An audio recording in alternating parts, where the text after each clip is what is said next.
Bulletin का बाकायदा आगाज करेंगे। महंगाई के सताए अवाम पर हुकूमत ने पेट्रोल बम गिरा दिया। पेट्रोलियम मसनूआती कीमतों में होशरुबा इजाफा।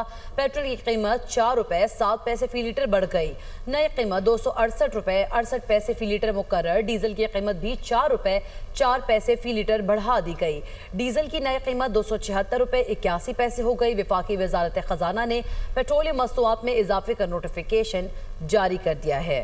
जाहिद आबिद इस वक्त हमारे साथ मौजूद हैं। जाहिद बताएगा, पेट्रोलियम मसनूआत में कीमतों में जो इजाफा हुआ है उसके बाद अवाम का क्या रद्द-ए-अमल आ रहा है? कीमतों के तयन के लिए तयशुदा फार्मूले के तहत 1 अक्टूबर से एक मरतबा फिर कीमतों में रद्द-ओ-बदल किया गया और इस मरतबा पेट्रोल की कीमत में 4 पैसे 7 पैसे और डीजल की कीमत में 4 पैसे फ़ी लीटर इजाफा कर दिया गया है। और इसकी वजह वही बयान की जा रही है कि आलमी मार्केट में जिस तरह उतार चढ़ाव हो रहे हैं उसी तरह मकामी मार्केट में भी कीमतें बढ़ाई जा रही हैं। अब लाहौर शहर में जो पेट्रोल की इस वक्त कीमत है वो 270 रुपये 5 पैसे हो गई है, जबकि डीजल की कीमत 278 रुपये 10 पैसे तक पहुंच चुकी है। एक सारफ हमारे साथ मौजूद है, इनसे ज़रा पूछेंगे। महंगा भी हो तब भी डलवाएंगे, सस्ता भी होगा तब भी डलवाएंगे, लेकिन ये है कि हुकूमत को सोचना चाहिए। मुझे तो लगता है कि सैलाब के साथ ना इनके डिपो भी रुड़ गए हैं, बस यही कहूँगा, लेकिन कुछ हुकूमत को ख्याल करना चाहिए। जी बिल्कुल, सार्फिन यही कहते हैं कि एक तरफ तो सैलाब की जो मजबूरियाँ और तबाहियाँ हैं वो अपनी जगह पे हैं, लेकिन हुकूमत को भी इस सिलसिले में इक़दाम करने चाहिए। हुकूमत का यही मौक़िफ़ है कि उसने अपना जो फार्मूला है उसके मुताबिक कीमतों का तयन किया है और इसी वजह से ये कीमत में इजाफा किया गया है। जी, पेट्रोलियम मसनूआती कीमतों में इजाफे पर अवाम और ट्रांसपोर्टर्स का तहफ़्फ़ुज़ात का इजहार। कहते हैं ईंधन की कीमत बढ़ने से महंगाई में इजाफा होगा। हुकूमत अपनी शाखर्चियाँ कम करके अवाम को रिलीफ दे। मज़ीद तफसीलात बता रहे कराची से दुनिया न्यूज़ के नुमाइंदे अली मेहदी।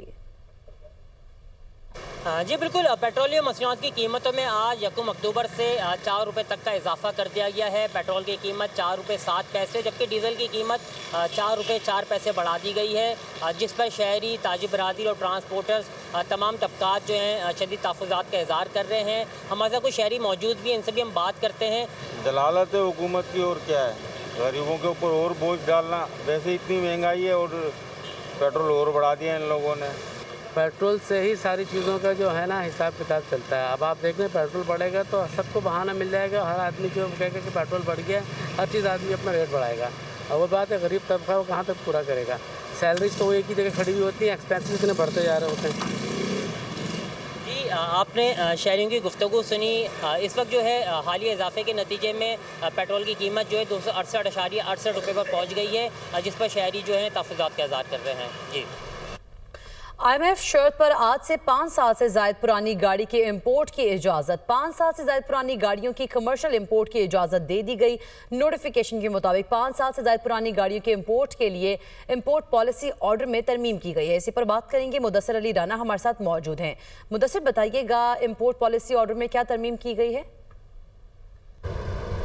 जी, आज 1 अक्टूबर से इंपोर्ट पॉलिसी ऑर्डर में तरमीम की गई है और अब कमर्शियल बुनियादों पर 5 साल पुरानी गाड़ी भी इंपोर्ट की जा सकेगी। जो नोटिफिकेशन जारी किया गया है उसमें बताया गया है कि कस्टम टैरिफ जो रूल्स हैं उसमें अमेंडमेंट की गई है और पाकिस्तान कस्टम टैरिफ कोड 8 8702, 8703, 8704 और 8711 की जो अमेंडमेंट है वो कर दी गई है। इसके बाद जो कमर्शियल बुनियादों पर बैंक के थ्रू जो 5 साल पुरानी गाड़ी है वो इंपोर्ट की जा सकेगी।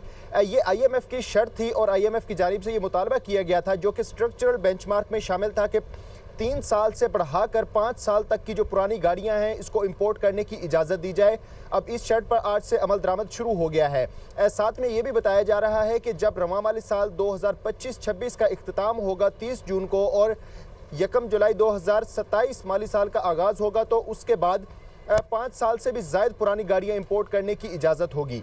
जो इंपोर्ट पॉलिसी ऑर्डर में तरमीम की गई है उसमें साथ में ये भी मेंशन किया गया है कि जो 5 साल पुरानी गाड़ी होगी वो माहौल दोस्त होनी चाहिए, उसका इंजन और D क्लास की वो गाड़ी नहीं होगी।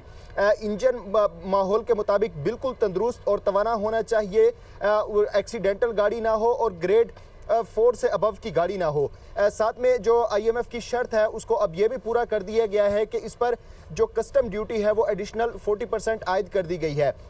जो 3 साल पुरानी गाड़ी होगी उस पर 90% से रेगुलेटरी ड्यूटी कम करके 50% आयद कर दी गई है और 50% ये और इसके अलावा 40% फर्दर रेगुलेटरी ड्यूटी आयद होगी। तो मजमूई तौर पर जो 5 साल की पुरानी गाड़ी इंपोर्ट की जाएगी उस पर तकरीबन 90% तक रेगुलेटरी ड्यूटी आयद होगी। जो SRO जो नोटिफिकेशन जारी किया गया है उसके बाद अब FBR की जानिब से भी SRO जारी किया जाएगा जिसमें 40% रेगुलेटरी ड्यूटी आयद करने और जो रूल्स होंगे उसको डिफाइन कर दिया जाएगा। जो वजारत तिजारत की जानिब से नोटिफिकेशन जारी किया गया है उसमें ये बताया गया है कि आज से की गई है। बहुत शुक्रिया मुदस्सर अली राना, आप हमें आगाह कर रहे थे। सैलाब से टैक्स आमदन शदीद मुतासर, सितंबर में 156 अरब रुपए का टैक्स शॉर्टफॉल हुआ है। FBR को पहली सहमाही में 199 अरब रुपए का रेवेन्यू शॉर्टफॉल रहा। ज़राए FBR के मुताबिक जुलाई से सितंबर 3083 के हदफ की निस्बत 2885 अरब रुपए टैक्स इकट्ठा किया गया है। जुलाई से सितंबर FBR ने 157 अरब रुपए के रीफंड्स भी जारी किए। FBR ने पहली सहमाही के दौरान इनकम टैक्स की मद में 1395 अरब रुपए जमा किए, जबकि जुलाई से सितंबर सेल्स टैक्स की मद में 1130 अरब रुपए जमा किए गए। पहली सहमाही में फेडरल एक्साइज ड्यूटी की मद में 190 अरब रुपए जमा हुए हैं। जुलाई तक सितंबर कस्टम्स ड्यूटी की मद में 324 अरब रुपए जमा किए गए हैं। सैलाब की वजह से टैक्स आमदन में कम अज कम 60 अरब रुपए तक का नुकसान हुआ है। IMF की पावर सेक्टर का गर्दिशी कर्ज ख़त्म करने के लिए 2031 की डेडलाइन। हर साल पावर सेक्टर के गर्दिशी कर्ज का बहाव ज़ेरे रखा जाएगा, जबकि हुकूमत का कैप्टिव पावर प्लांट्स पर ट्रांजिशन लेवी बढ़ाकर 10% लेवी के नफाज का फैसला। जनवरी 2026 से कैप्टिव पावर प्लांट्स पर ट्रांजिशन लेवी 15% आयद की जाएगी। रवा माली साल of grid captive power plant से 105 अरब रुपए लेवी इकट्ठी होगी।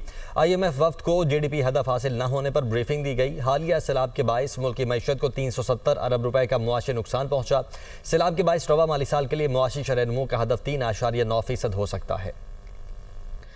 नायब वज़ीर आज़म इसहाक डार का कहना है कि पाकिस्तान समेत 8 ममालिक और फ़लस्तीन अथॉरिटी ने मुआहदे को वेलकम किया। ये सिर्फ पाकिस्तान नहीं, 8 ममालिक की कमिटमेंट है। पाकिस्तान, सऊदी अरब, UAE, तुर्की समेत 8 ममालिक ने मुश्तरका बयान जारी किया। अल्लाह का शुक्र अदा करता हूँ 8 ममालिक में पाकिस्तान भी शामिल है। अगर कोई अच्छा काम हुआ है तो उसको मुतनाज़ न बनाया जाए। फ़लस्तीन, तुर्की समेत बहुत से ममालिक ने मसला फ़लस्तीन उजागर करने पर वज़ीर आज़म का शुक्रिया अदा किया।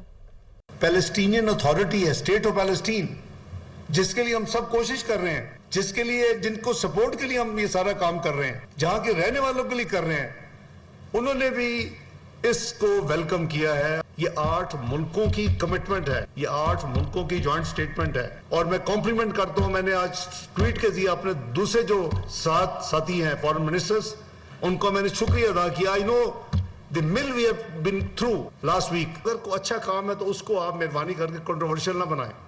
आपके मैसेज अक्रॉस दी वर्ल्ड जाएंगे। वहां नौबत ये आ चुकी थी कि अब लोग भूख से मर रहे थे। ये लीडरशिप लेवल की ये मीटिंग जो थी, इसका एक ही एजेंडा था कि किसी तरीके से फौरी सीज फायर के लिए कोशिश की जाए ताकि ये जो खून बह रहा है हर रोज मासूमों का बंद हो जाए। ह्यूमैनिटेरियन एड जो है उसका जाने का इंतजाम किया जाए बगैर किसी रुकावट के। जो वहां से निकाले जा रहे हैं जबरदस्ती गाजा से, उसको रोका जाए। फोर्स्ड डिस्प्लेसमेंट जिसे कहते हैं, जो जा चुके हैं उनकी वापसी का इंतजाम किया जाए, को अपने रिफ्यूजीज वापस अपने घरों में आ सके, अपने वहां आके दोबारा बच सके गाजा में। उसके आगे उसकी रिकंस्ट्रक्शन का सोचा जाए कि ये सीज फायर होती है तो उसको कैसे रीबिल्ड करना है। अमेरिकी सदर डोनाल्ड ट्रंप ने एक बार फिर पाक भारत जंग का तस्करा कर दिया। कहते हैं पाकिस्तान और भारत 2 बड़ी एटमी ताकतें हैं। एटमी क़ुव्वतों के दरमियान जंगबंदी सबसे बड़ा वाक़या था। अमेरिकी सदर ट्रंप ने वर्जीनिया में आर्मी जनरल्स और एडमिरल से खिताब के दौरान मजीद कहा कि वज़ीर आज़म पाकिस्तान और फील्ड मार्शल सैयद आसिम मुनीर से मुलाकात हुई। फील्ड मार्शल पाकिस्तान में बहुत ही अहम शख्सियत है। फील्ड मार्शल ने मेरे बारे में कहा कि सदर ट्रंप ने लाखों जिंदगियां बचाई, फ़ख्र है फील्ड मार्शल ने मेरे बारे में ऐसा कहा। हमास ने अमन मंसूबा तस्लीम ना किया तो फिर इसराइल जो भी करेगा वो ठीक करेगा। उम्मीद करते हैं हमें अपने जौहरी हथियारों को इस्तेमाल करने की ज़रूरत पेश नहीं आएगी। ट्रंप की धमकी। सदर डोनाल्ड ट्रंप ने फौजी कमांडर से खिताब में अमरीकी जौहरी हथियारों, गजा अमन मंसूबे और मशरिक़ वस्ता की सूरत हाल पर पॉलिसी बयान दिया। अमरीकी सदर ने मजीद कहा कि जंग एक अजीब चीज़ है, देखते हैं आगे क्या होता है। हमास को इस अमन मंसूबे से इत्तेफाक करना होगा, अगर वो ना माने तो उनके लिए बहुत मुश्किल हो जाएगी। सदर ट्रंप ट्रंप ने मजीद कहा कि अगर हमास ने अमन मंसूबे को तस्लीम नहीं किया तो इसराइल उनके साथ जो करेगा उसकी मुकम्मल हिमायत करेंगे। अमरीकी सेनेट में हुकूमती फंडिंग बिल मंजूर न हो सका, विफाकी हुकूमत पर शटडाउन साए मंडलाने लगे। खबर एजेंसी के मुताबिक सेनेट फंडिंग बिल पर इत्तेफाक न कर सकी। रिपब्लिकन और डेमोक्रेट्स के दरमियान ओबामा केयर सब्सिडी पर शदीद इख्तलाफात। रिपब्लिकन का 7 हफ्तों के लिए मौजूदा फंडिंग में तोसी का मुतालबा, डेमोक्रेट्स ने हिमायत से इनकार कर दिया। सेनेट में फंडिंग बिल पर आज दोबारा वोटिंग मुतवक्के है। फंडिंग बिल मंजूर न होने से तकरीबन 7.5 लाख विफाकी मुलाजमीन मुतासिर होंगे। बिल मंजूरी के लिए 100 सेनेटर्स में से 60 की हिमायत जरूरी होती है। फिलिपाइन में 6.9 शिद्दत का खौफनाक ज़लज़ला। बास्केटबॉल मैच के दौरान स्पोर्ट्स कॉम्प्लेक्स समेत मुतादिद इमारतें ज़मींबोस हो गईं। फिलिपाइनी हुकाम के मुताबिक ज़लज़ले से हलाकतों की तादाद 60 से तजावुज़ कर चुकी। सैकड़ों जख्मी हैं जबकि मज़ीद हलाकतों का खदशा भी है। समंदरी तूफान बायान के मुतासरीन के लिए तामीर किया गया गाँव भी ज़लज़ले से लरज़ उठा। 7 अफराद हलाक हो गए। रेस्क्यू एहलकार मलबे तले दबे अफराद को निकालने में मसरूफ़ हैं। ज़लज़ले ने फिलिपाइनी शहर सेबू में मिस एशिया पैसिफिक के इंटरनेशनल ब्यूटी मुकाबले को भी मुतासर किया। मॉडल्स जाने बचाने के लिए इमारत से निकलने की कोशिश करती नजर आईं।